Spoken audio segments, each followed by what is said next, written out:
ভাইয়া আসসালামু আলাইকুম।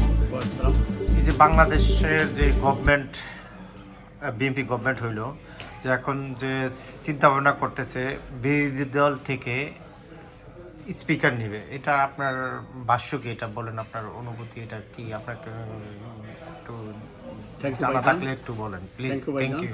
আপনি খুব সুন্দর প্রশ্ন করছেন যে বর্তমান সরকার বিরোধী দল থেকে ডেপুটি স্পিকার নেওয়ার জন্য ওনারা অফার দিয়েছেন জামাত ইসলামীকে।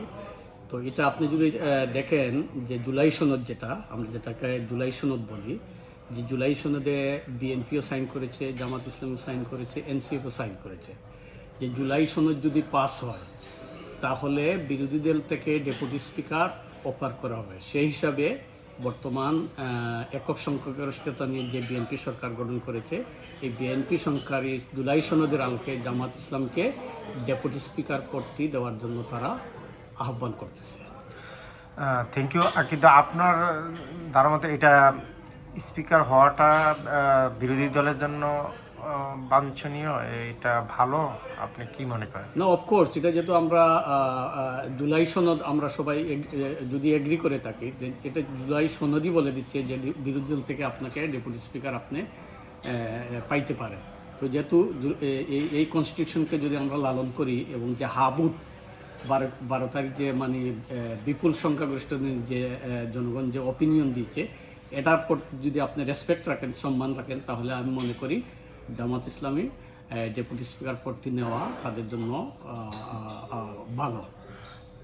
যদি জামাত ইসলাম মনে হয় তো এটা তারা পদটা নিবে, এটা কি জামাত ইসলামের জন্য কি এটা ভালো? তার যে রাজনীতিক যে ভবিষ্যতের যে তাদের প্ল্যান পরিকল্পনা, এটা কি আপনি এটা দেখেন ভাইজান, অলরেডি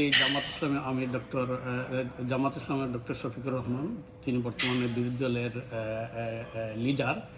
তো উনি বলছেন আপনার বিএনপি সরকার যত ভালো কাজ করবে, সব ভালো কাজের সাপোর্ট জামাত ইসলামী বিরোধী দল হিসাবে করবে। আর যদি কোনো কাজ জনগণের স্বার্থের পরিপন্থী হয়, তখন তারা বিরোধী দল হিসাবে যে ধরনের ভূমিকা রাখার কথা, তারা স্ট্রংভাবে সেই ভূমিকা রাখবে এবং জনগণের পক্ষে অবলম্বন করবে। Thank you so much your time, hopefully see you again. ধন্যবাদ ভাইয়া আপনাকে। থ্যাংক ইউ ভাইয়া, আপনাকে অসংখ্য ধন্যবাদ। Thank you.